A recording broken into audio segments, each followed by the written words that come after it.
This is Nick Sikevich, Commissioner of the National Lacrosse League, and you're listening to Pro Lacrosse Talk. On Schreiber. Sidearm whip, scores! Now it's one. Padel scores! Hands off for Rabel, switches hands and scores! Kylie O'Miller showing off those shifty skills. Right off the bat, there's Lyle Thompson! Welcome to Pro Lacrosse Talk, the voice of Pro Lacrosse. I'm Hutton, he's Adam. Together we're bringing you interviews with your favorite players and coaches, as well as news from all 4 professional lacrosse leagues.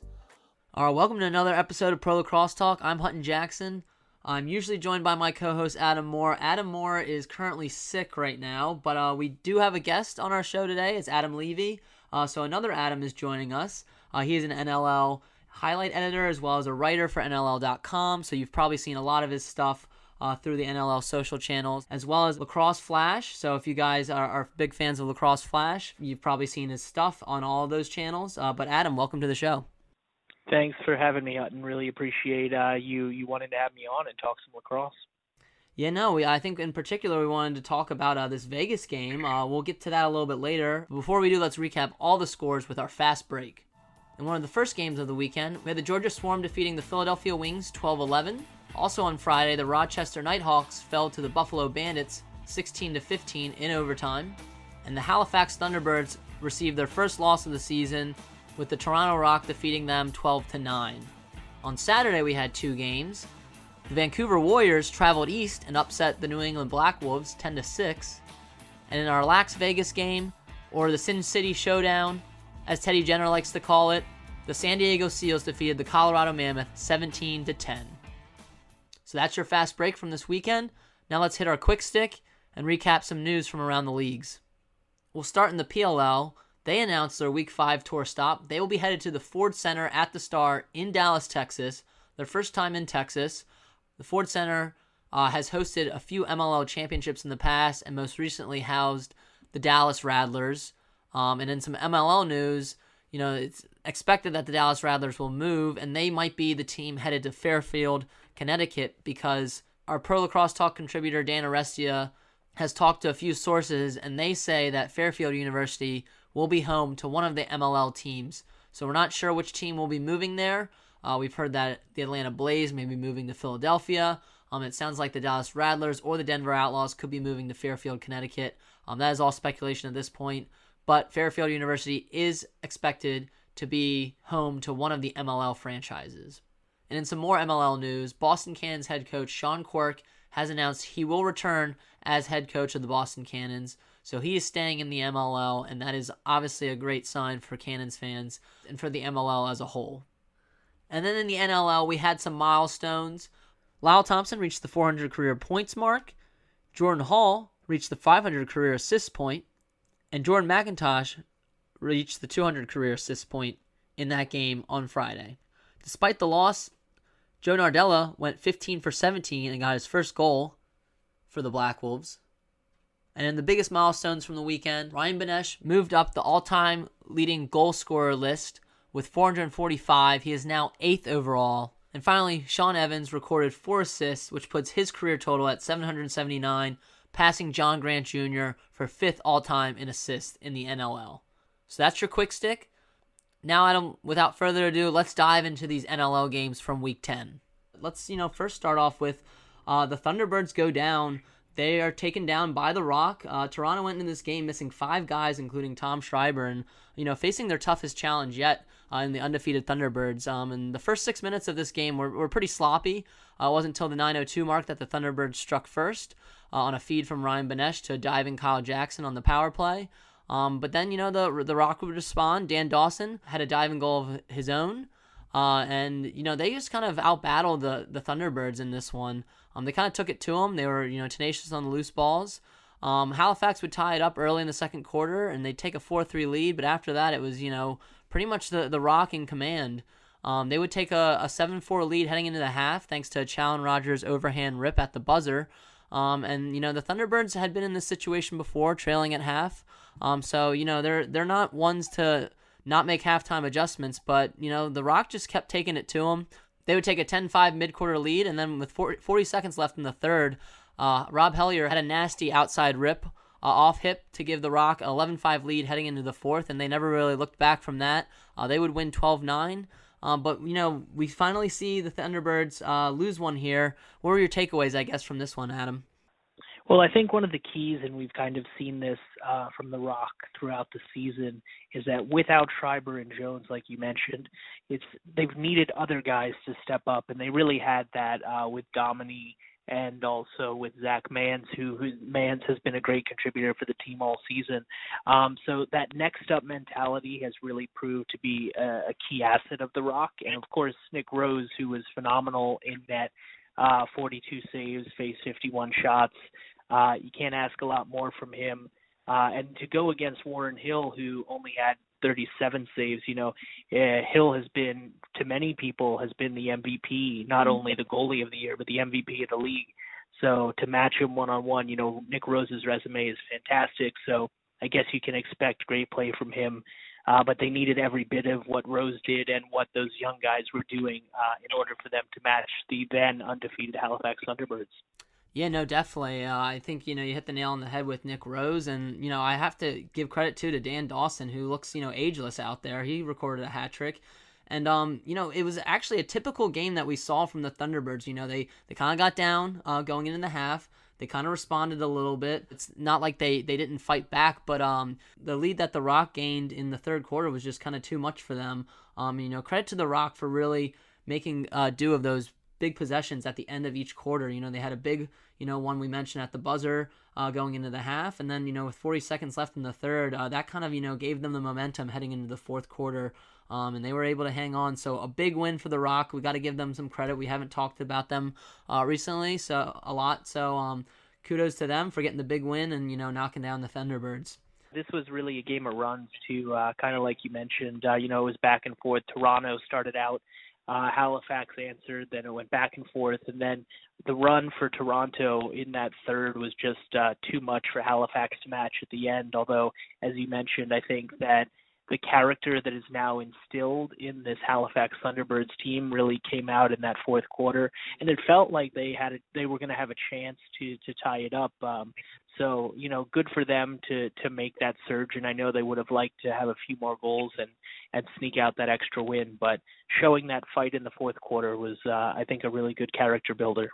Yeah, no, for sure. I mean, they pulled within two late in the game, and the Rock defense kind of held steady and, had a late empty netter to give them the 12-9 win. But, yeah, I don't think this Thunderbirds is, worried at all. Definitely, like you said, they would have liked to have gotten the win, but I think they're still on the right track, to take command of this North Division. But, yeah, the Rock are right there with them. And then, another team that, had a big win in the North was the Bandits at the Nighthawks.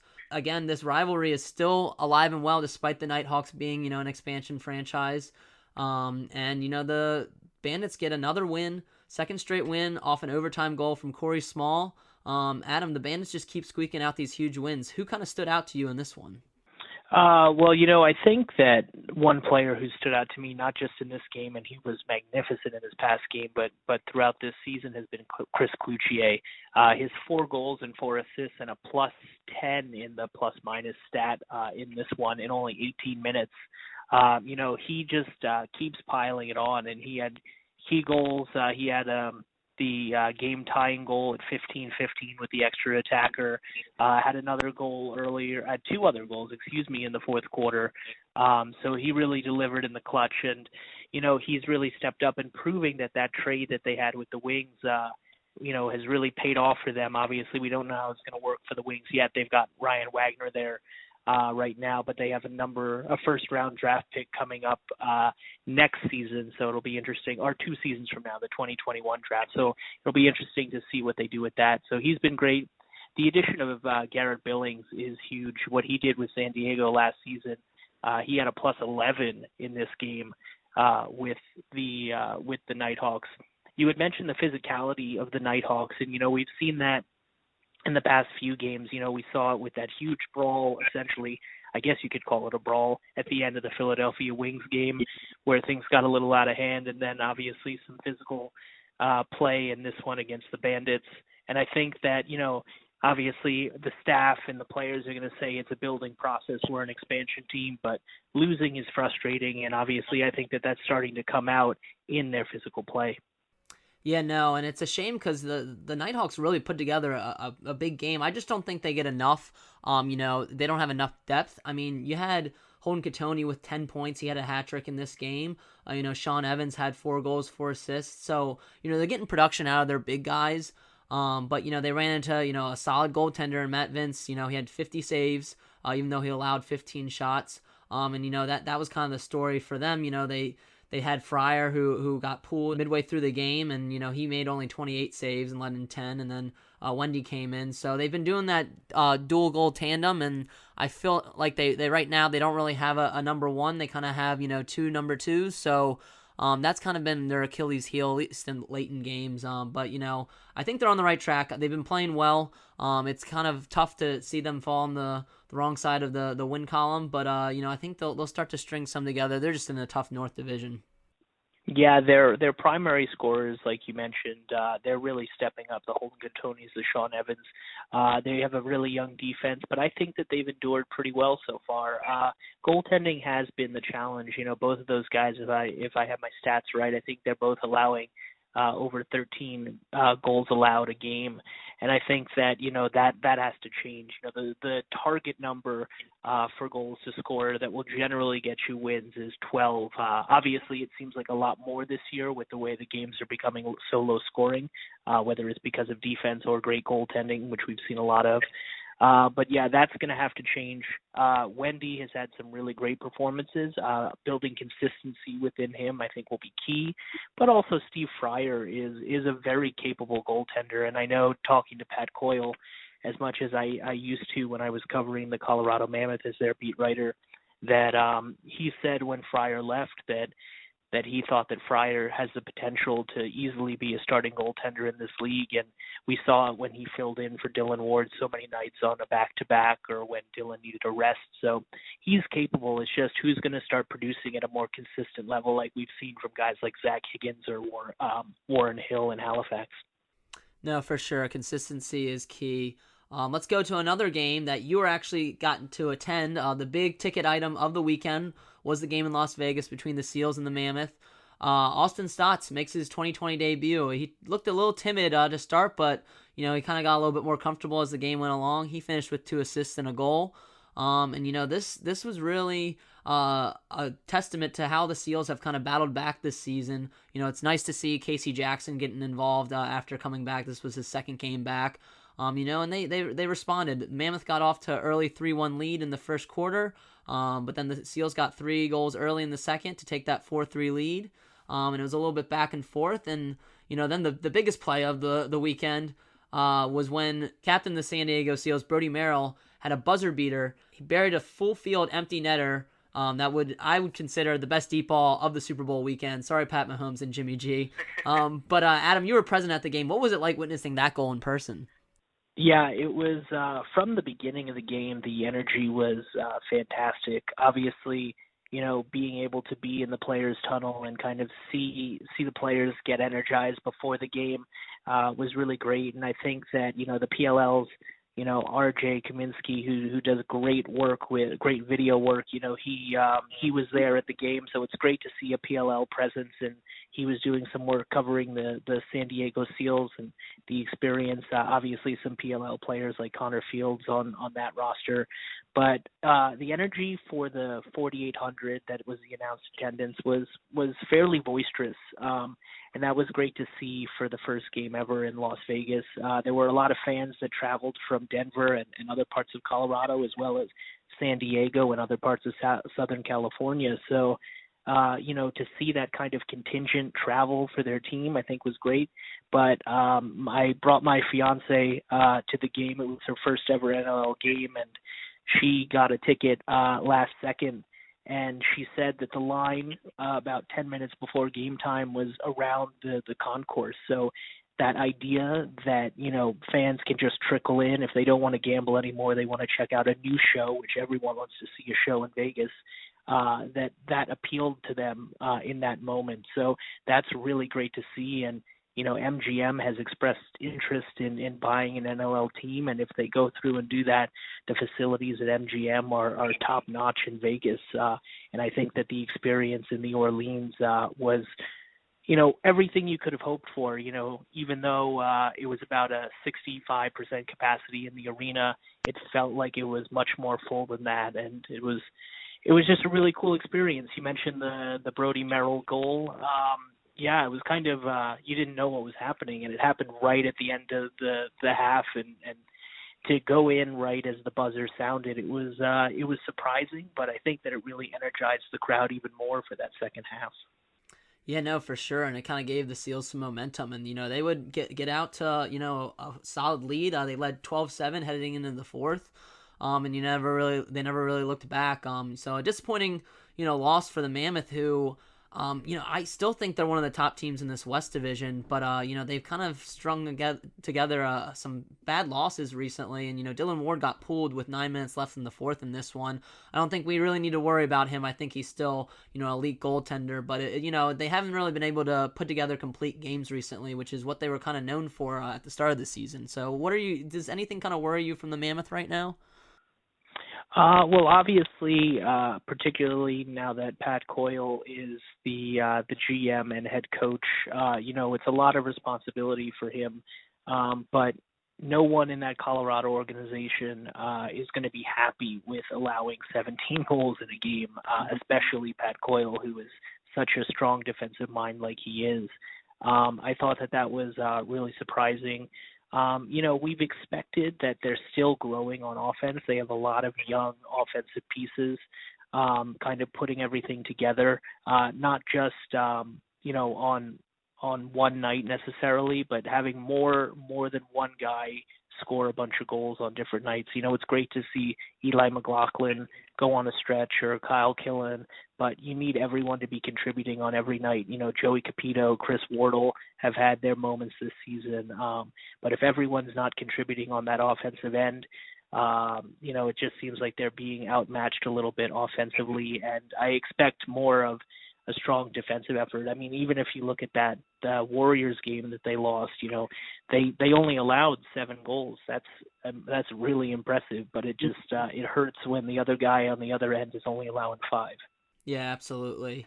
Disappointing loss for them, but this West is wide open.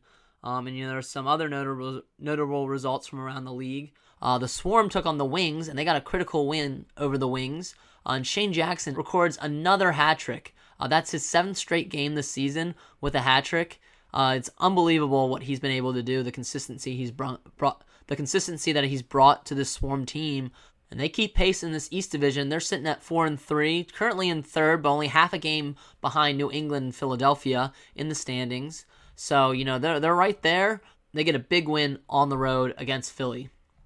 And finally, another game from this weekend that also had big implications was the Warriors taking on the Black Wolves in New England. The Warriors get their 2nd straight win off a huge performance from Eric Penny. He had 55 saves and only allowed 6 goals. It's amazing just the parity that we've seen in this league. And Mitch Jones just shows no signs of slowing down. He recorded 5 points in this one. Again, he looks to be the MVP right now. He just shows no signs of slowing down at any time soon. And, Warriors get another crucial victory, only allowing 6 goals. They've only allowed 11 goals in the past 2 games. So Eric Penny has cemented himself as the guy in Vancouver. Obviously, they released Aaron Bold a few weeks ago. So that was a pretty public move to show that Penny is their guy, and he's backed it up with his performances in net. But as a whole, Adam, what were your takeaways from Week 10? Well, you mentioned the parity. I had tweeted something out on my Twitter at Adam Levi Sports about how the league is so close this year. In each division, there's no separation between the top teams. It's either 0.5 or 1.5 games in the West Division. So, I usually talk to a lot of players and coaches, and, I get the same answer because it's a very political thing to say, to be like, oh yeah, every team's tough. It's going to be a tough battle.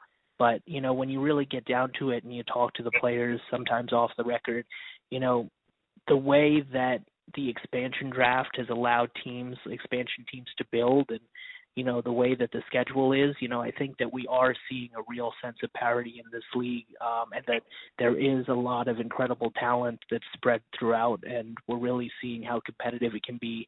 And the West is wide open. It's going to be interesting to see who eventually takes it. Yeah, no, definitely. I agree 100%.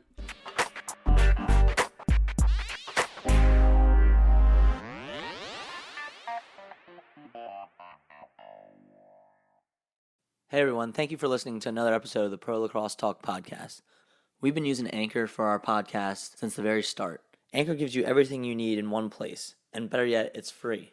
They allow you to easily record and edit your podcast so it sounds great and send it out to all the major networks such as Apple Podcasts, Spotify, Stitcher, and many more. Better yet, they connect you with advertisers so you can start making money from your podcast right away. So if you're interested in starting a podcast, download the Anchor app today or go to anchor.fm to get started.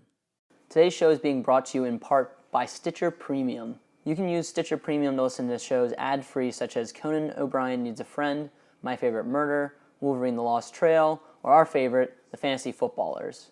For only $4.99 a month or $34.99 a year, you get access to Stitcher Originals, bonus episodes, and comedy albums. Better yet, if you go over to Stitcher.com/premium and use the promo code LACROSSE today, you can get 1 month free. So head on over to Stitcher, sign up, and get your free trial today. All right, so we have our Pro Lax Throwback segment, a segment we started a few weeks ago. We have another installment. This time we're headed to the NLL, and since we have Adam Levi here, we're going to talk Adam Jones's sock trick from 2016. You actually got to witness that firsthand. Let's first hear the call from that final goal that gave him that sock trick. John Grant Jr. in front of the net. Crawford still with it. Jones fires, and he scores! You could not write a script like this. And the socks are flying. Throw the socks. Adam Jones sock trick again at Pepsi Center. Vancouver Snow played that almost as good as you can. Really drove Crawford all the way around the net. Hit a potential shot from the point. Didn't take that. Drove around the net. Outside shot. Again, low to that glove. Underneath that left-hand glove. 1 second left. 1 second on the clock. They will probably put a couple tenths back on, as you see there. Surely not enough time once the cleanup happens for Vancouver to get possession and go back down. But fellas, there are heartbreaking situations that happen in sports, and this is one of them. Let's hear from Mark Ardonio, tonight's crew chief, if he's trying to talk.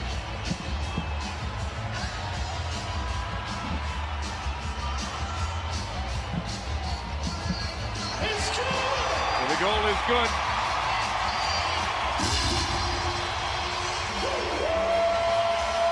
Six goals for that man in the fourth quarter.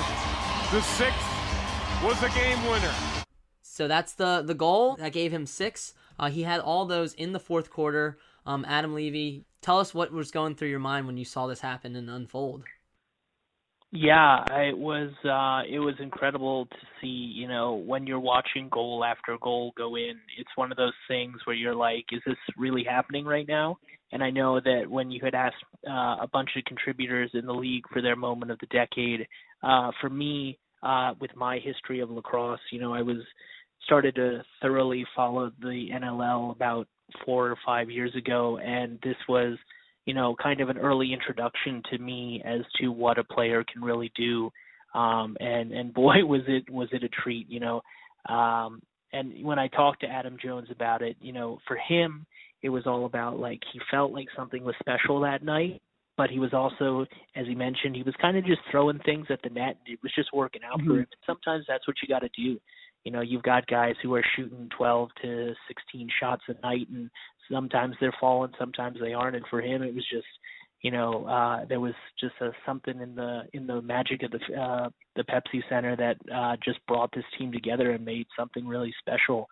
So I think that to watch someone get a sock trick all within one quarter, I'm not sure that we'll ever see something as dramatic as that, especially him getting his last goal with 1 second on the clock and then getting a hat trick in 27 seconds. If you ever get a chance to look it up on YouTube, it's really incredible. And it's definitely a reason why I love the game of lacrosse and the NLL in particular. Yeah, no, he has the fastest hat trick of all time in the NLL with 27 seconds. He also scored the most goals in the fourth quarter with 6. And that last one he had was the game winner, so they would win 11-10 against Vancouver, the Vancouver Stealth at the time. So yeah, what a great moment for the Colorado Mammoth fans and the NLL in general. So that's our Pro Lax Throwbacks moment of this week. You can check out Adam Levy's article on our website as well, and he talked to Adam Jones about what was going through his head, so you get a little bit of an inside look on what was going through Adam Jones's head when he was scoring those 6 goals in that fourth quarter. So that wraps up our Pro Lax Throwback segment. Another article on our website is Dan Arestia's interview with Romar Dennis, Drew Snyder, Pat Harbison, and Sergio Salcido. He talked to them about what it was like going unprotected from their teams and what they expect going into 2020. We are currently less than a week away till Andy Copeland will draft this Water Dogs team, and the odds are looking really good that Romar Dennis, Drew Snyder, Pat Harbison, and Sergio Salcido will all be on this Water Dogs squad. Some really great comments from them. Some understood, going unprotected, but were left a little bit bitter. Others were, motivated even more to, really put in the work this offseason to prove their former team wrong. And, other players are, looking forward to a reunion. Drew Snyder was actually recruited by Andy Copeland, so he has some history there. Pat Harbison and Sergio Salcido both felt like they were going to be protected, but they're also looking forward to, maybe seeing an increased role on their new teams. And then Romar Dennis also felt like, he was underutilized on his team. He had a lot of things to say about how he was treated with the Chrome, so you definitely don't want to miss any of their comments. With that wraps up our podcast this week. Adam, I want to thank you for joining us again. I really appreciate you coming in and talking some NLL lacrosse with us, and hopefully you enjoyed your experience with on the Pro Lacrosse Talk podcast as well. I definitely did, and thank you for finding another Adam to fill in. We had to do a lot of Adam talk with Adam Jones as my moment to talk about, so it's good to give Adam some credit today. And Hutton, thank you for doing this podcast and continuing the growth of the game the way that you do. It's really important that as many people as possible are talking about the sport and giving these guys the credit that they deserve, because we can't ever forget that they're professional athletes just like guys from the NBA, the NHL, NFL, whatever it is. We are a professional sports league, and hopefully one day we can be a part of something really great like those other leagues are. No, absolutely. I appreciate that. And, you keep up the good work too. Everyone, you should check out Adam Levi Sports on Twitter. He has probably at least 10 NLL facts a day. Some great, tidbits on what's going around the league, whether it's stats or, some players' perspectives as well. And you can find a lot of his articles on NLL.com and LacrosseFlash.com as well. So, Adam, thank you again for joining us, and we really appreciate it. And we hope you all enjoyed this episode of Pro Lacrosse Talk.